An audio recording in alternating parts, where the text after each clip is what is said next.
welcome. I'm Dara, Briain, and this is School of Hard Sums, this country's premier maths-based entertainment format. We're trying to put to bed the age-old debate. Can maths really solve everyday problems better than wading in and getting your hands dirty?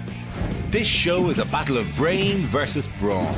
I'll attempt to solve these problems with my numeracy skills, while my guests will rely on brute force, some common sense, and possibly sneaking off to the toilet to look things up on their phone. There'll be 3 of these puzzles set by Oxford professor Marcus de Sotoy, and there's a bunch of maths students present to keep us on track. Plus, we'll be tackling a question posed by a School of Hard Sums fan. So let battle commence. And here are my opponents for this evening: Kevin Bridges and Peter Safinowicz. Gentlemen, a pleasure to have you here. Welcome. And both first-time attendees at the School of Hard Sums. Are you a big maths person, big numbers person? A gambler, for example, sports person? I'm a football fan. I actually missed my maths exam at school to go to a football match. What was the match? It was Celtic against Porto in the UEFA Cup final in 2003. And was it worth it? No, we get beat. So I was on the flight home just facing life in a call centre because I'd missed my exam. All right. Football trivia. What player from the Celtic squad, mid-80s, studied maths and statistics at Glasgow University? Pelé? No, not Pelé. That's the only footballer I know, so... Mid-80s? Yep. I was born 86, so that's my excuse. Brian McClare. I never knew that. I was at his testimonial. There we go. There you are now. And at no point did you go, well, at least he's got the maths and statistics to fall back on. We were more celebrating his football career, but I'm sure there's a couple of people there. yeah, exactly.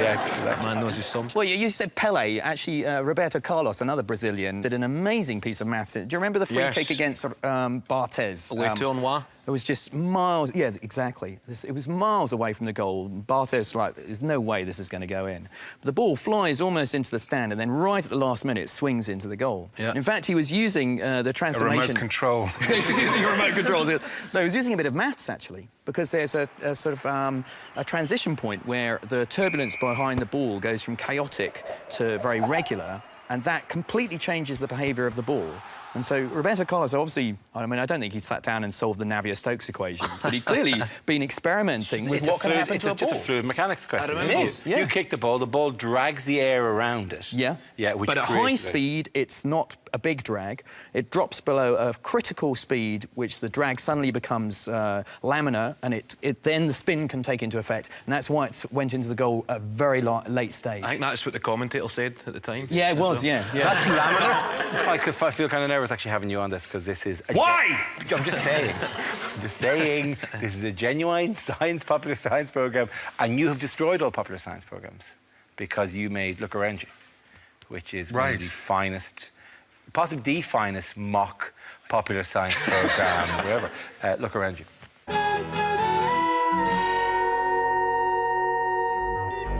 Maths stands for Mathematical Antitelharsic Halfatum Septomen. We use maths at almost every point of the day, whether we're working out how to thread our shoelaces, calculating the optimal moment at which to embark upon a conversation, or, if you can fly, planning your trajectory for the journey to work.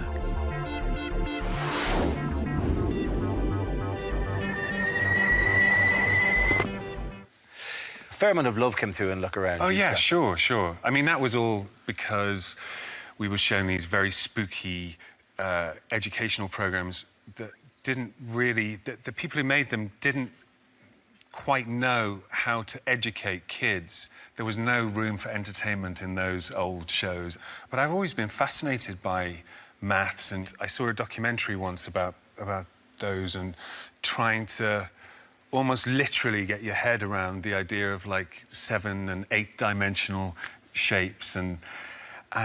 Which brings us on to problem 1. Please tell me that we're doing this. Are we not doing...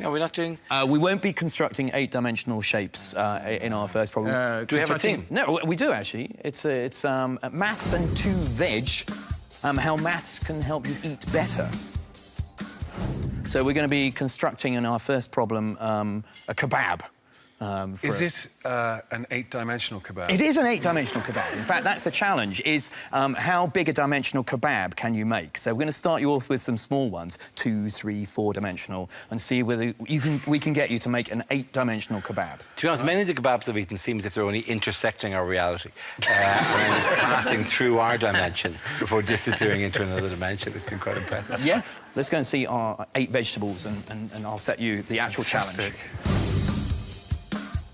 So the challenge is you've got to put on the vegetables such that, for example, between 2 green peppers, there'll only be 1 other vegetable, because the green has number 1 on it. But between 2 mushrooms, you have to have 2 different vegetables between those, because they're numbered with the number 2. So according to the number on the vegetable, you have to have that many vegetables between each of those 2 vegetables. I mean, for example, right, I can't put a pepper next to that. There has to be something between it. There has to be one between. Yeah, it has to be 1 vegetable. Okay. So if I put that in, I have to put this, like, 2 vegetables on, which means I've got to put something else here. Yeah. I see. There. Okay. So actually, you've already proved, for example, that you can't make one of these kebabs, and they're called a Langford kebab, Right. with this special mathematical condition. Right. You can't do it with 2 vegetables, because you need a 3rd vegetable in there to satisfy the condition. There've got to be 2 vegetables between the 2 mushrooms.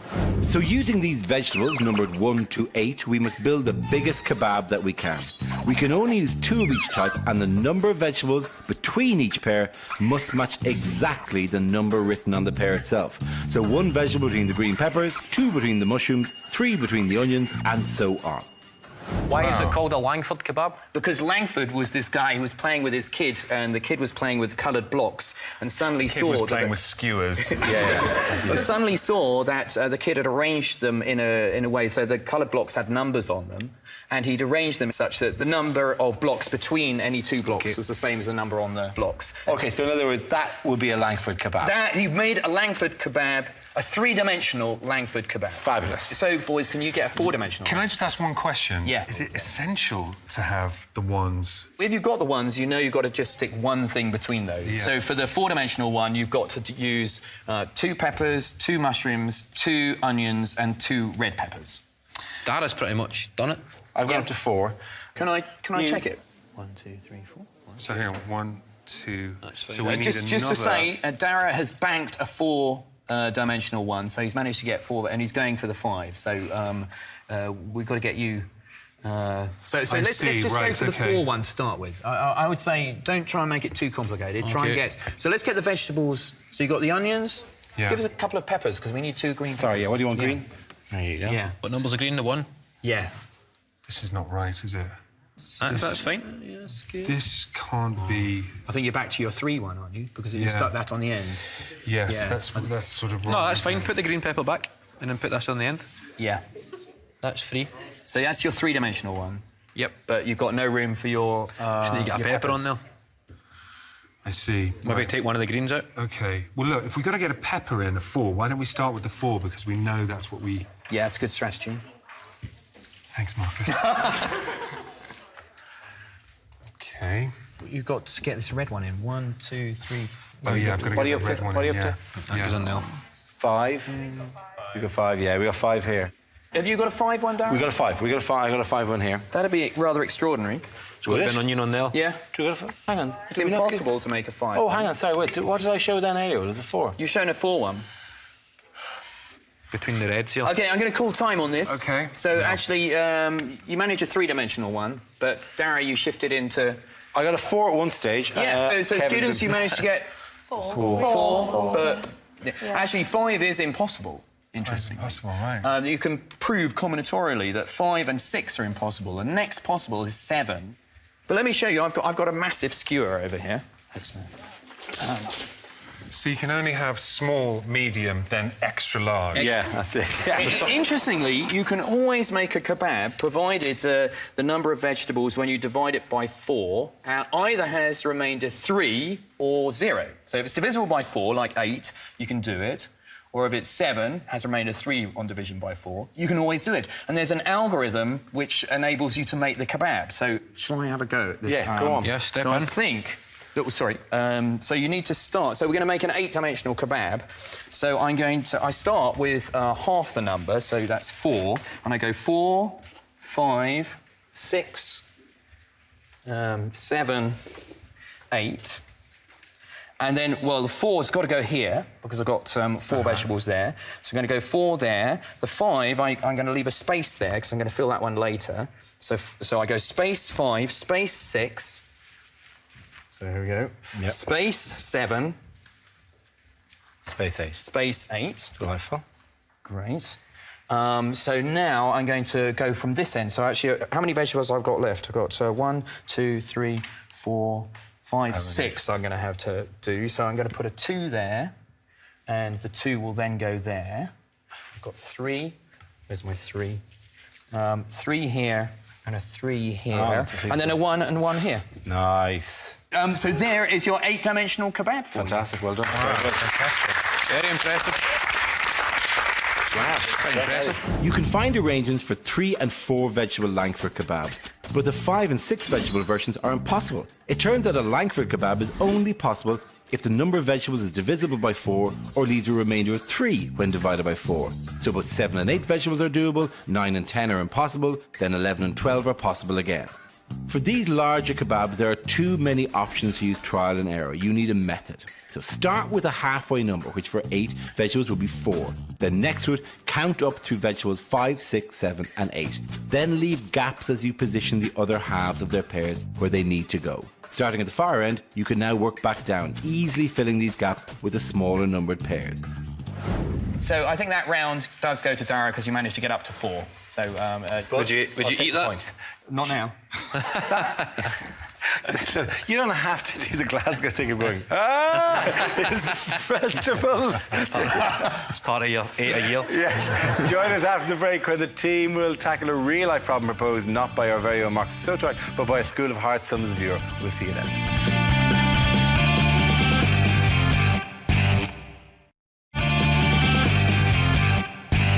Welcome back to Briain School of Hard Sums, in which I use my mathematical skills to take on 2 comedians in a classic confrontation of brain versus brawn. Later on, we'll be attempting to solve more problems set by Marcus Sotrak. But first, we'll try to give answers to some everyday dilemmas submitted by you, the viewers, in a part of the show we call Dear School of Hard Sums. Let's take a look at the first question. Hi Dara, I'm Julia, I'm 31, I'm from Caerphilly and I'm single. I'm on the lookout for a man. How do I maximise my chance of finding the perfect guy? Well, that's pretty easy. Yeah. She has to sleep with as many men as possible. Yeah, in some sense, you're right that you just need to get some data to start working on to find... You need to get some guys to date her. Very good. Thanks, there is a mathematical strategy she could apply. It's something called optimal stopping. If you think about the number of men that she might meet in her lifetime, she's got to come up with a strategy that's going to get her, hopefully, the best one. Yeah. In fact, we can apply a bit of mathematics to prove that you need to see 37%, which is actually 1 over E, where E is kind of like the second best number in maths after pi. So 37%, if you see that amount of men, and then after that you choose the next man that beats all the one you've seen up to that point. Hang on, sorry, 37% of how many men? Of the total that you might date. But it's actually the same as when you're looking for a flat. You know, you go and see a flat and then... But it's very rare that you can go back and see it once you start seeing new flats because they go quickly. So what point do you say, OK, well, you know, you don't want to buy the first flat you see. You don't want to go out and marry the first girl or boy that you go out with because there's probably something better. Yeah. So basically it's a question of how much of the population should you test out before you then go, right, I have enough basic core data here, so that the thing to do now would be to pick the next good one that comes along. Yeah, and I would say she's at a pretty optimal age, 31. She's probably seen about, done 37%. Make any judgment on the nice lady who sent us a question. So basically you're saying, however, that she should sleep with 37% of the male population of Caerphilly. No, I didn't say that. I didn't say she's got to see 37% of the men that she's likely to date over her lifetime. And once she's seen that 37%, then to go with a man who beats all the ones that so she's far. seen up to that point. And that will maximise her possibility of getting the a strategy best used by often in nature, isn't it? Am I right in saying that? There are- mathematics departments. Yes, but also specific. There are animals that do that. Animals that have a closed population. I think stickleback are there ones for that? Stickleback fish? Yeah, Oh, they right, do. okay. Apparently, yeah, they do that, and they will basically test the waters, and then go for the next mate after that. There you go. There are plenty more stickerbacks in the sea. So. That's not the philosophy within the stickleback community. In the stickleback community, they know exactly how many sticklebacks there are, and that's why they're quite specific about the number of stickleback. And there are none in the sea because they're freshwater fish. Oh, OK, fine. Yeah, I have no idea. Let's go on. We've now, having settled that issue for that nice lady. It's going to be good conversation. Just tell her 1 over E. 1 over E. Yeah, 1 That's over all, E. okay. That should solve it. OK, Grant. But what about the question for us? All right, we're back to the food theme. OK. So this one's all about cheese, and it's a national cheese competition. The competition is finished, and there are 3 fantastic cheeses, and you've got to divide these 3 cheeses equally such that the 4 of us can take home an equal amount of cheese. But you've got to do this challenge with the fewest number of cuts. Fantastic. Are they all over here? Yeah. Lovely. Come on. This is not cheese. Here's your cheese. You're only allowed to cut 1 cheese at a time, so you can't put them all I on can't top of stack each other. the cheese. No, I think we all... To help you with this, I'm going to give you a few dimensions as well. So this one is 12 centimetres in diameter. Right. This one's 16 centimetres in diameter, and this one's 20 centimetres in diameter. 12, 16 and 20, OK. Yeah. So 3 cheeses to be divided into 4 equal portions with the fewest possible number of cuts. All we know is that the diameters of the 3 cheeses are 12 centimetres, 16 centimetres and 20 centimetres, and you can't cut more than 1 cheese at a time. What kind of cheese is this? What sort of cheese is this? Let's have a It looks smell. like a brie or a camembert. Yeah. See, I prefer Dairy Lee because they've cut it for you. Oh, they've done all... Yeah, exactly. It's all, The all work's done. Yeah. We're getting such an insight Triangles. into your diet, by the way. It's exciting. I don't eat veg, I like Dairy Lee triangles. So I'm going to Trust give me, you a I'm few... not judging you, man. I'm not judging you. I can do it with no cuts at all. How are you going to do that? We put them all in the microwave and then pour them into glasses. So what is the total? You said that's, is it 48? So it's 3 12, times 48, is that right? 16 and 20, and that's the diameter. 12, 16 and 20. So Yeah. hang on, wait. It's... and between 4 people. Or between 3 Between 4 people. So between 4... 4 Yeah, exactly. people. So that the... Dara, you seem to area. have done a little trial. Well, I do, I'd call it, interesting. 12, 16 and 20 are interesting numbers because they can be the are. different sides of a Pythagoras theorem. Oh, wow. Right. So there is some way in which you can... let's see if that's that. There's another one. See? Beautiful. Exciting. It's Yeah. really lovely, actually. Yeah, that's an ancient Greek theorem. The beautiful thing is I just feel I should draw a man waving hello, and it would be like the thing on Voyager. I'm not sure how useful this is. No, but you have spotted something very... I didn't choose just random numbers. Yes. The numbers are important, the way I've chosen them. Which are... Pythagoras' theorem tells you what relationship between those? It tells us that the square of that and the square of that is equal to the square of that. Yeah. Yeah, so, There's so fewer exactly, cuts. Pythagoras' theorem says the area of that is equal to the sum of those 2 areas. Yeah. So that might be... So hang on, do you just cut this one in half? Yes, very good. Is it not just cutting this in half and that has the same area as that? No, it doesn't, because that's No, not no. half. Hang on, no. Yeah. Good thinking. Sorry, I mean, this has the same area as that. No, it doesn't. Half of this has the same area as that. OK, well, before we dirty up our lovely clean knives with cheese and try to come up with an answer for this, we're going to take a break. And later in the show, we'll see whether Kevin and Peter find tonight's big question difficult to swallow. That's like Nigel Farage's house if he ever gets Alzheimer's.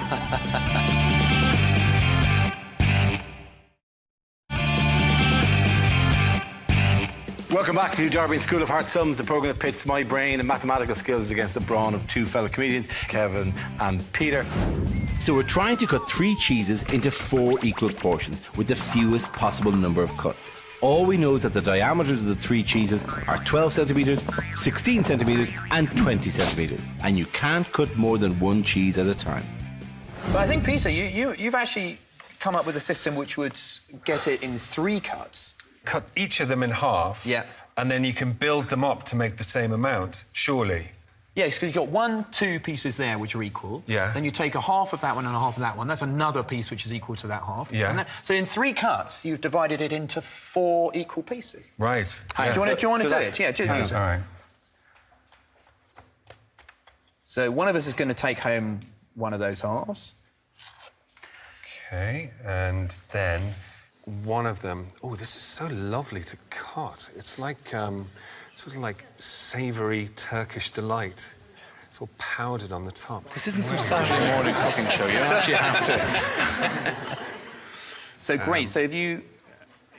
Okay. You now know, because Pythagoras, that if you put one of those little halves on top of the middle halves... Yeah, on top there, and then the other one on top of there. All right, so so you can Pythagoras stack says up. that... Yeah, so there you go. Yeah, those are yeah. 4 equal portions. Brilliant. So you've done it in 3 cuts. cuts. But the challenge is, can you do it better? Can you do it in 2 cuts? Certainly the round at the moment is going to Peter and Kevin for Yes, absolutely. having got 3 cuts. I feel a bit bad, Peter and Kevin. It was the man here. But I think you really helped me on it. I think I was there for you. I hope you felt... I was talking to Marcus. All right, sorry, mate. I hope you felt that at any minute you could have turned to me. Yeah, I did. If you put this on top of this, right? Yeah. Because I was thinking you could cut down, around, back out again. Exactly. Is that a thing? But you want to do it, I think, on... I don't think you've chosen the right one. That on top of that? Yeah. Really? That on top of that? Hang on. So what you would do is you would, as if you were cutting down it, but then you go around. Yeah. You'll see why that works. So I'm coming at the other side here. Yeah. Right, so I should have now a kind of a C shape. Lovely technique, Dara. Thank you very much. Thank you very much. Oh, wait. It's beautiful. Then, because that and that is the same as that. Yes. Yes, which means I have to use this to achieve the same thing again. No, you're getting too... Oh, hang on, I've halved it. I've halved it. So I just go like this? Yeah. Fantastic. Oh, my God, that's cute. See, I was going to suggest just putting that one on top of that one and that one on top again. Like that. Yeah. Big cut, big cut. No, but this looks like a but cheese wedding cake. doesn't it? That's good. That's your 6-cut solution. Here's the 3-cut solution. But Dara, you got a 2-cut solution using Pythagoras' theorem. So and how about students? Did you have nice... Oh, there you go. Oh, look at this. That's the one thing that is outstanding about students is how well they draw their answers when they've got them. Well, I'm going to finish anyway. But yeah, you might as well, yeah. Yeah, go on, slice I'm the going to cheese. have a little bit of cheese, if that's OK. Oh, wow, that's actually taking it in an entirely different direction. Which wedding cake? Nice. Oh, wow, that's what surprise that is. While you're eating your cheese, I will thank you. award the round. Oh, yeah, cool. Food math seems to be Dara's speciality because second round goes to Mr. Briain. Thank you very much. That's all I do. The trick here is to spot that 12, 16 and 20 are what's called a Pythagorean triple, i.e. the first 2 numbers squared add up to the third number squared. Because the area of a circle is linked to its radius squared, pi r squared, we know that the area of the cheeses with diameter 12 and 16 is the same size as the area of the cheese with diameter 20. As this biggest cheese is therefore half the total cheese available, we can divide up exactly between 2 of the judges. Stacking the last 2 cheeses on top of each other reveals their difference in size. So whoever gets the smallest cheese should also get half of this difference. Slide that bit off in one cut, add it to the smaller cheese, and we have 2 more equal sized piles for the last 2 judges. So that's how you divide up these 3 circles, fair and square. This is going well for me on the food questions. Is the third one also a food question? The third one is also about food. You're organising a catering event at the United Nations, and there are obviously strict protocols you've got to follow. So it's a 5-course meal. And there are 5 different cuisines from around the world. So we've got British, American, Italian, Indian and Chinese. And you've got to arrange these on a 5x5 arrangement of tables, such that no row, no column or any of the diagonals has something from the same cuisine or a course repeated. Right. So each row has got to have 1 course and 1 a type of food from each of those 5 different countries. On a 25 grid... It's like some weird gourmet Sudoku. Basically, Fudoku. Yeah. OK. It's a new craze. We got you to actually do this, didn't we? Yeah. Why don't we have a look at that? when we see you actually doing that. Oh, you're a gentleman, sir. Foods of the world. Foods of the world, OK. It's not exactly fresh. Are these real? Do you want to try it and see if it's real? Very cold. Well, it's a Dave show. It was probably fresh food this time last year. Foods of the world. We've got different flags. We've got... Should we try and name Wales, the flags? Afghanistan, Finland, Iceland, of course, and... I think that's where the food's from. OK, drink, dessert, main, side, starter. We got 5 of them and 5 countries. Could we add a 6th row of Scottish cuisine? What would that be? Go on, mate. What is it? Deep fried Mars bar. Ha, ha, ha. I love this cup of tea with a flag in it. A British flag. That's like Nigel Farage's house if he ever gets Alzheimer's. Onion bhaji, chicken korma, deep fried balls. Deep fried balls. They might have at least gave it an Indian name. Deep fried balls. I mean, that could fit in any country. Yeah. In Scotland, it could be like a punishment. Deep. Do you think we should get changed? This I've is got some kind of Formula 1 kind of gear. And just in case we fancy a game of snooker, we've got a waistcoat. Fantastic. I always like a game of snooker after I've solved a maths equation, do you? So you're the waiter and I'm the chef. The waiter, yeah. All right, the waiter, brilliant. OK. OK.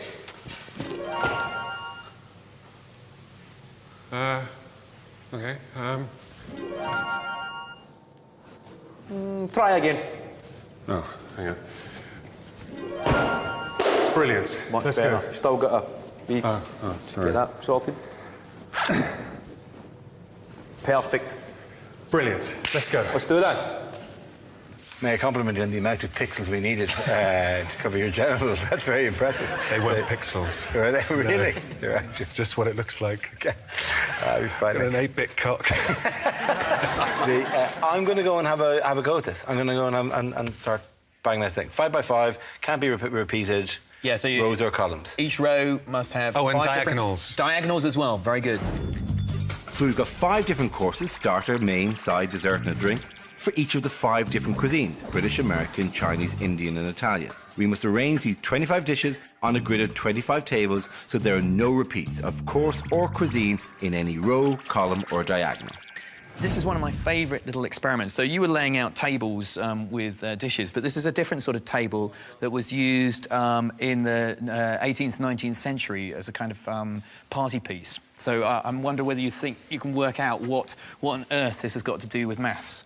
Normally when you see that happening, it's... The party. This is how we start all maths parties. The party's getting going. This was a kind of little party piece that a guy called Chladni used to do for Napoleon. It's something to do with the little particles vibrating to do with this bow. Actually, if you want to hold the bottom... Right. And maybe... OK. Yeah. Oh, there we go. Oh, yeah. Amazing. Wow. I love it. Now, look, you see what's happening? I mean... Let's get it in a shape. Yeah. Let's see what the... Let's have something's about to appear. Do you know, one of them military tests to see if somebody's insane? Yeah, exactly. So here we've got this... I mean, a real cross shape has sort of started to appear. And an unhappy face. A half circle there. If I keep on going, I'll get this sort of shape. So I think we've done pretty well, actually. And the interesting thing is different frequencies produce different symmetrical shapes. So I managed to do one, but Chladni was so good at this that he would perform around Europe, and Napoleon loved this. I mean, he paid him tons of money for producing this. So if you vibrated at different frequencies, you'll get these different shapes. So it looks like a good party piece. Yeah, well... if anybody walked in late, they'd probably be a bit disappointed that it was sugar. That it was just sugar, but as soon as they saw the symmetry, they'd... This should be doable. It should be doable. We're going to take a break now. Join us later to see how I get on with my calculations. Have a go yourself, and we'll find out why Kevin and Peter end up doing this. Diagonals clear. Look, man, you had one job. Glad I don't run a real mathematical restaurant.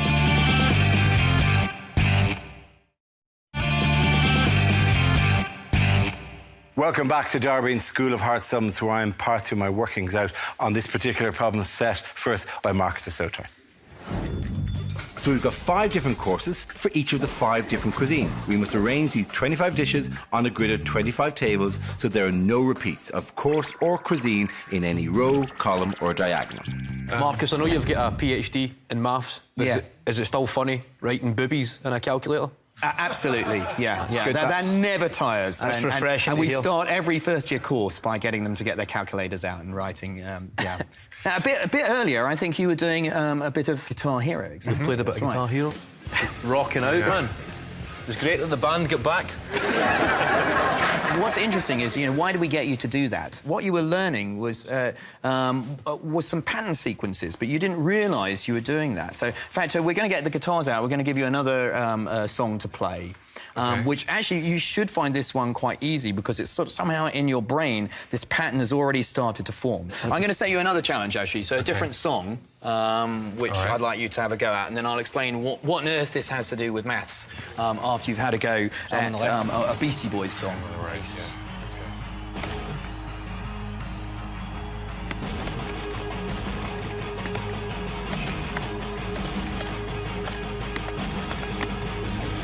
Great, so I think you can pause there, actually. How do you pause? How do you pause? We don't pause once we stop, mate. What you did there was actually repeat a pattern that had been in the previous song as well. So although you're playing a completely different song, your brain had already learnt a pattern sequence, a kind of muscular memory. And people have realised that they could use this for a kind of new password system. Because what they realise is most of the passwords you've learned, if somebody tortured you, they could get them out of you. For example, your PIN numbers, or even things like iris, using the iris of your eye, where you can take copies of that. So they were trying to think of some sort of password system. Even you don't really know what the password is that you've learned. And so they realised that when you're playing something like Guitar Hero, and if I give you a whole sequence of things to do during playing some computer game, that your brain actually sort of memorises this such that if you're asked to repeat the pattern, maybe in a completely different context, like a different song, actually your brain is able to access that pattern that you've learned subconsciously. But if I tried to torture you and say, OK, what's your password, you wouldn't be able to tell me. But won't you need bigger wallets to carry the guitars around in? No, OK, seriously, though, practically, how would that be applied? So suppose you're going to a high-security base and they need to authenticate that you are really Peter and Kevin.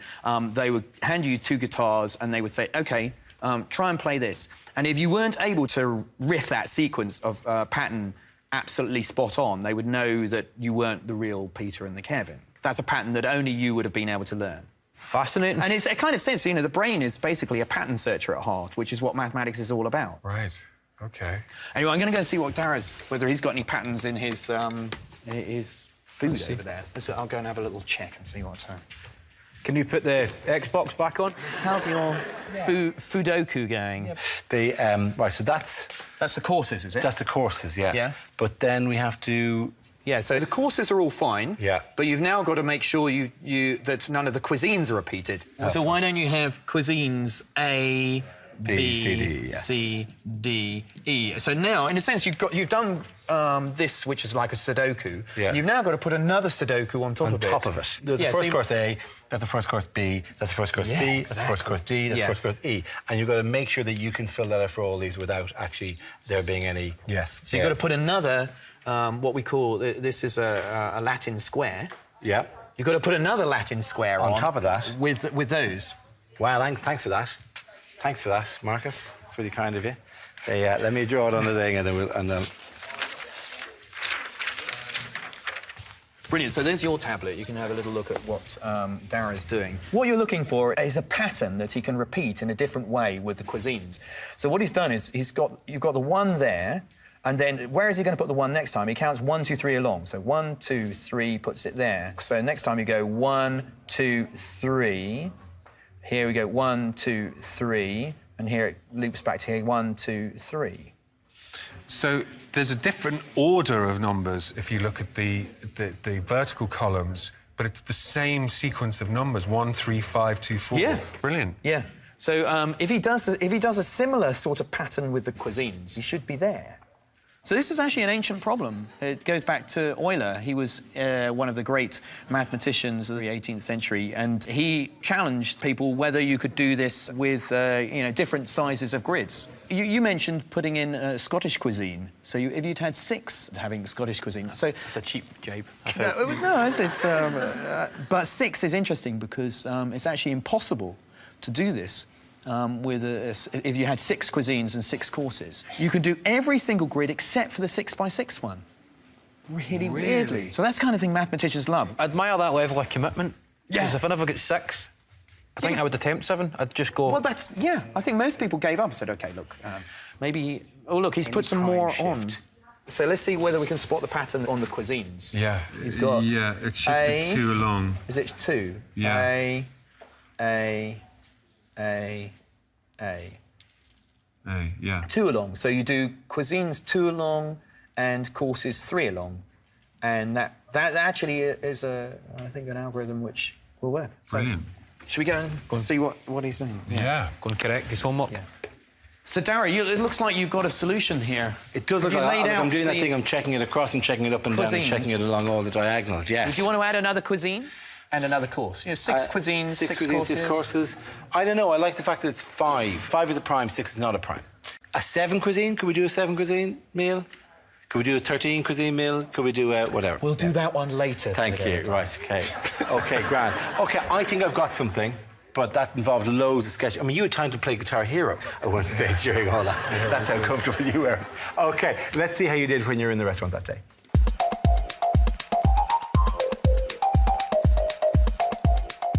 So let's just start at one side and see how we go. What and we can correct as we go along. You're the waiter. Fetches, of course. OK. All right. That's better. Start in the corners. We start in the corner. Yeah. OK. Now we've got a starter from America. Right. OK, British dessert and a Chinese side. We've solved a 1/5 of the problem already. 80% to go. All right, a starter. So anything other than here. the main here. Italian side, a Chinese dessert. Chinese dessert. We should go diagonal then. Bearing in mind the rules. And basically, fill the bits in and correct any errors as we go. Chinese drink, is that right? Burger. All right. Wait, we've got 2 mains here. Look, man, you had 1 job. American dessert, could we have that? We could, I think. Well, look, I think we've got a problem, which is we've taken into account the major diagonals, but not these minor ones. Because that's what it says, isn't it? Any row or column or in any diagonal. OK, so look, we've got 2 starters here. It's OK, man. When you flip the table. It's fine. Right. I'm just worried about what Sir Alan's going to make of it. Chinese dessert, American thirst-quenching drink. Chinese main as well. British drink we could have. An Indian side. Indian side, all right. Because everything else is surrounded. That's right. That's like the key, isn't it? A British starter. OK. So then let's do its opposite number here. So it's going to be an Italian main, is it? It's going too well. Something's went wrong. No, it's good, it's good. Indian drink? I'm glad I don't run a real mathematical restaurant. I think they would sell just pie. Let's do this one here, right? Indian main. Chicken korma. That one right there. This one. It's got to be China. Watch you don't spill that soup, it's cold. It's got to be a dessert. It's got to be a dessert, yeah. Fantastic.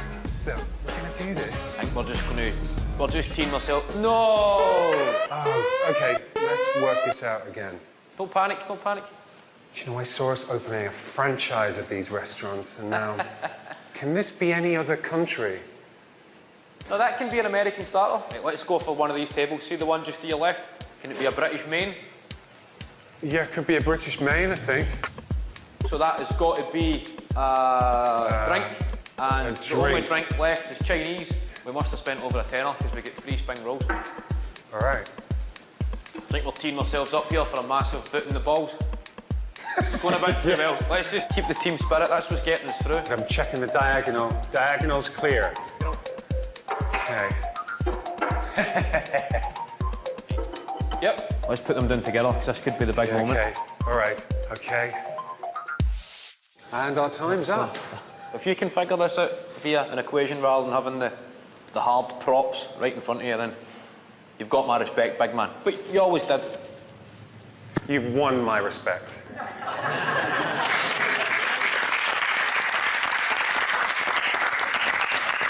Okay, that's really impressive. Yeah, was it satisfying? Yeah, it was actually, once we got the method. I mean, you had the key, really, which was, I think... Stop, man. I think I thought that the best way to do it would be to get the sides right first and then sort of work in. But actually, that ended up causing more problems than it solved. But your brilliant suggestion was to kind of advance diagonally that makes more from sense. the corner. Because if you do the sides, you're actually just making assumption, Yeah. and you have to row them back. Whereas if this actually, you're working with the information you have. What you've done is the entire problem in one. Right? And what I think we all did, partly because we didn't listen to the problem when it was explained, I think it'd be safe to say on behalf of all of us which is typical of maths students. We solved one problem, thought we'd done it, and then Mark said, no, you need a second layer. So we actually did it in 2 stages, which you weren't doing. I don't know if it's easier to do it in 2 stages or it's easier to do in 1 stage. I think you have some sort of pattern inside your... but you can see, because, I mean, I kind of hammered it out as if it was like essentially a Sudoku problem. But then you notice that the fact that it is just a straight rotation, as it were. But you've jumped on 3 here, you've jumped on another... Sorry, you jump 2 here, you jump 2 here, you jump another 2, you jump another 2 here, and that kind of shunts them along in a pleasing way. But then when you come in and said, do another, and you're going, well, there must be another rotation. I tried 4 first time, and then I tried 3, and then the 3 just fits, and the 3 sits on top of it, or seems to sit on top of it, very, very neatly. Yeah, which is actually means that even if I gave you another prime number lot of courses, so if you did 101 different cuisines and 101 different courses, that would work. You could just do that all shifting of these of things. 2s and 3s, and it would work beautifully. If you did 6, this wouldn't work. And in fact, it's impossible to lay out 6 cuisines and 6 courses in such a way that you satisfy this rule. It's one of the things that Euler conjectured many years ago when he was laying out cuisine. I think it was only the Americans that wanted an extra few courses. Everybody else was chuffed with 5. You were just delighted. They would have had the chow mein. They would have been thrilled with it, and they would have shut up because it's the UN and you don't cause a hassle at the UN. It was a nice edit job as well. I'm pretty sure we've seen food decomposing the length of time that actually took us. But I think, so you have a solution written down, haven't you, on a card, which I have checked a bit earlier, and it is, in fact, satisfies all the conditions. That's very, very impressive. And Dara, you produced a lovely method, which... and a beautiful explanation. We have a number. And students, I mean... just to show off, students have done it with dice, and then there's one who's done a 13 by 13 version of it. Well, that's got a lot of respect. What? Yes. Yeah. We start with the courses in a grid, which we've labelled 1, 2, 3, 4 and 5, and move them out of alignment by shunting each row along 3 places. As the courses go off one side of the grid, they pop back on the other side. Next, we put the cuisines in a grid and shunt their rows out of alignment as well. But importantly, these need to be arranged differently compared to the courses. So I moved each row along by 2 instead of 3. Finally, the 2 grids can be overlapped to give the complete solution. My method of shunting by 2 and 3 will work for any prime number grid, but you need to shift by different amounts for different non-prime number grids. Interestingly, a 6 by 6 grid is the only one that has no solution. A typical Greco-Latin square will have no repeats in rows or columns, but to make our task harder, Marcus introduced an extra condition with no repeats on the diagonals. Well, I think that's equal on round 3. You both managed to find a way to lay out the plates and all the food.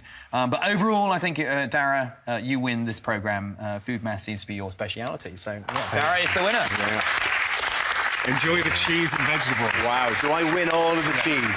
All of the cheese goes to me, and to a lesser extent the vegetables. At the end of all that, thanks to our rising stars, the students on our maths panel, for getting those answers and then getting every level beyond that. Well done to all of you. Yay! Very good. That's just a tiny round of applause. Thanks to our inscrutable question setter, Oxford Finance Professor Marcus Sotoy, and thanks to our guests, of course, our guest comedians in mathematics, new best friends, Kevin and Peter. Thank you both very, very much. Superb performance. We will have more of these tricky problems another time on School of Hard Sums. Thank you very much. Now time for your homework. Place 8 queens on a chessboard in such a way that they cannot capture each other.